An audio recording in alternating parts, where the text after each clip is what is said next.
Italy once ruled world football. 4 World Cups, legendary defenders, and some of the greatest players in history.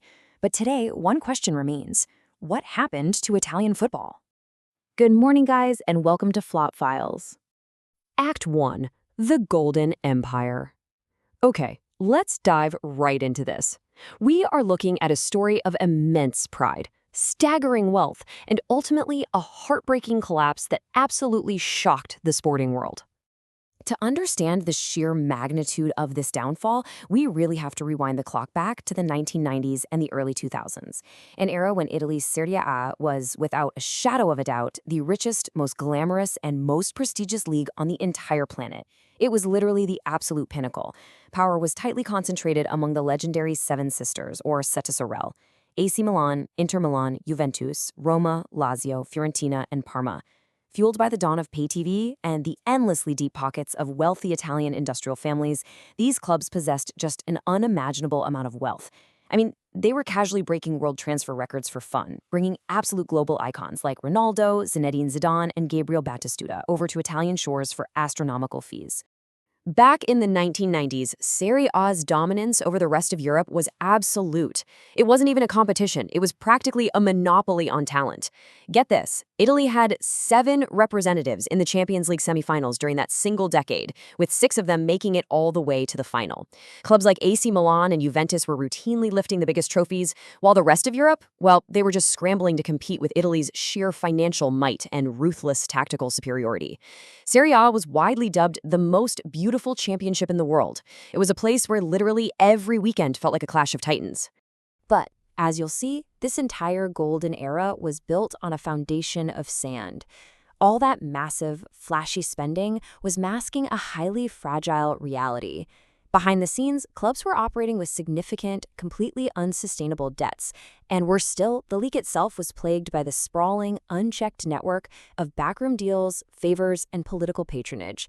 The pristine image on the pitch was hiding a ticking time bomb in the boardroom. And guys, it was only a matter of time before the whole thing detonated. Act 2. The Calciopoli Earthquake. Let's look at how this builds to the massive inciting incident that completely shattered the illusion of Italian supremacy. So, in the summer of 2006, the Calciopoli scandal ripped through the sport like an absolute hurricane. Wiretaps leaked to the media exposed a sprawling, systemic network of corruption. Top club officials were caught completely red-handed. The most notable was Juventus's general director, Luciano Moggi, who actually earned the nickname the Lollipop Man because he seamlessly controlled the traffic between clubs and referees. They weren't just vaguely influencing games, guys. They were literally hand-picking favorable officials for specific matches to guarantee the outcomes they wanted. The punishments were unprecedented. Juventus, the grand old lady of Italian football, was stripped of titles and violently relegated to Serie B. AC Milan, Lazio, and Fiorentina were slapped with massive point deductions. Overnight, the league's integrity just vanished. And the fallout? It was immediate, and it was devastating. Research actually shows that there was a staggering 16% drop in home attendance for the convicted teams. Fans didn't just walk away because they were bored. They turned their backs in profound disgust. The sacred trust between the clubs and their communities had essentially been burned to the ground. Fans considered the entire scandal to be manifestly unfair. You can imagine, they were deeply disillusioned by a system they suddenly realized was totally rigged against the spirit of fair play. That deep, emotional bond between the hardcore supporters and these historic institutions was completely fractured. As a result, the stadiums, which, by the way, were already beginning to show their age, started to echo with the hollow sound of empty seats. The electric atmosphere that once defined Italian football just began to evaporate. Act 3. A systemic collapse.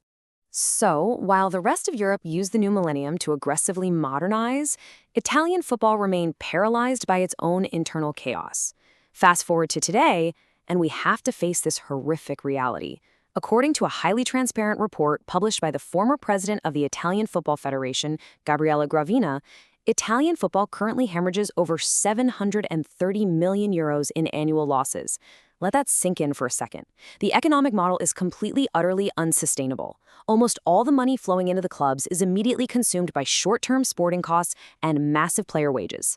That leaves absolutely zero capital for any kind of long-term strategy or structural investments. The decline is so steep and honestly so undeniable that AC Milan's own president, Paolo Rossi, bluntly stated, In the last 20 years, nearly everyone has overtaken us. Serie A has become the Serie B of Europe. If you're enjoying this story, subscribe to Flop Files and share this explainer with a football fan. You can really see how the dynamics shifted dramatically over those 2 decades. While Serie A's commercial revenue totally flatlined, the English Premier League and others modernized at lightning speed. They built these highly marketable global brands and their value just skyrocketed.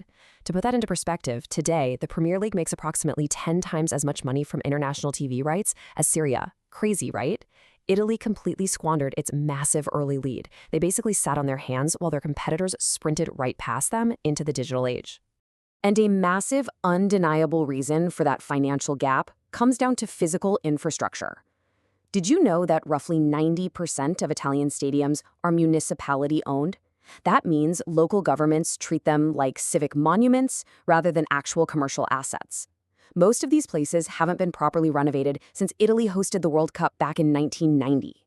They feature these massive running tracks that separate the fans from the pitch, decaying concrete that totally kills the acoustics, and a severe lack of modern hospitality amenities.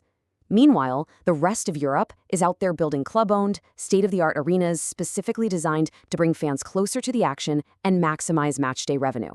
In Italy, simply trying to renovate a bathroom in a stadium means fighting through endless, suffocating layers of political bureaucracy. It's a nightmare. Former AC Milan Vice President Adriano Galliani summed up the resulting crisis perfectly. He said, "We have the ugliest stadiums in Europe, and this affects revenues and TV rights, because an ugly and empty stadium is not sold on TV."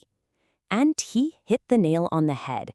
It doesn't really matter how good the football is. It's like having the best opera singers in the world, but if you make them perform in a crumbling, drafty shed, it diminishes the entire product.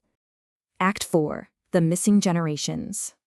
But listen, the rot isn't just in the concrete stadiums and the messy balance sheets. There's a tragic human cost happening right on the pitch itself. Look at this staggering statistic from the Gravina report. 67.9% of all minutes played in Serie A are by foreign players. Over in Spain's La Liga, for comparison, that number is just 39.6%. Desperate to stay competitive in the short term, Italian clubs developed a really heavy reliance on importing relatively cheap foreign talent. And the consequence? It actively suffocates young, homegrown Italian prospects from getting those absolutely crucial first-team minutes. The next generation is literally being blocked out of their own domestic league. This reliance on imports has caused a cascading youth crisis across the entire peninsula. Out of the top 50 global academies in world football, guess how many are Italian? Just 2. Atalanta and Juventus. The rest of the nation's youth infrastructure is severely lagging behind. Furthermore, Serie A is now one of Europe's oldest leagues, boasting an average player age of 27. And the tactical quality has degraded too. Believe it or not, the league actually ranks dead last among Europe's top 5 leagues for both dribbles completed and pressing intensity. The modern, fast-paced, highly intense game has basically passed them by, and they simply aren't developing the players required to catch back up. And here is the ultimate heartbreaking consequence of all this systemic rot. Italy, the 4-time world champions, a nation where football is literally akin to religion, missed out on qualifying for not 1, but 2 consecutive World Cups in 2018 and 2022. I mean, that is an unthinkable, humiliating reality for a nation with this much pedigree and heritage. Now, yes, they defied the odds and won Euro 2020. But we have to be honest, that triumph was a glorious, deeply emotional anomaly. It was masking a deep, systemic failure that had been brewing for decades. Act 5. Searching for Resurrection. So, the big question, where do they go from here? Well, the path ahead is a grueling uphill battle. The steps to survival are painful, but they are absolutely mandatory. First, they have got to aggressively tear down that political red tape preventing infrastructure growth. Second, clubs must be allowed to build modern, club-run stadiums so they can actually compete commercially with England and Germany. And third, they have to abandon the toxic allure of quick fixes. Clubs need to act a lot less like the reckless spenders of the 90s and more like Atalanta and modern-day AC Milan, who are finally attempting to implement prudent, sustainable financial models. That means buying young, developing talent locally, and selling high, rather than just mortgaging their entire future on aging superstars. Because, as Coach Luca Gotti rightly points out, what's required is a vision for the future, covering the next 5 to 8 years. Look, there's no magic wand to wave here. Splinter ideas like the European Super League wouldn't save the entire Italian football ecosystem. They would really just enrich a select few and turn the rest of Serie A into a permanent second division. Only a united, patient, long-term strategy can rebuild these shattered foundations. Italy once stood at the top of world football. Today, it searches for its identity once again. The question is not whether Italy was great. The question is whether the empire can rise again. Thanks for watching Flop Files. Italy, soccer, fire.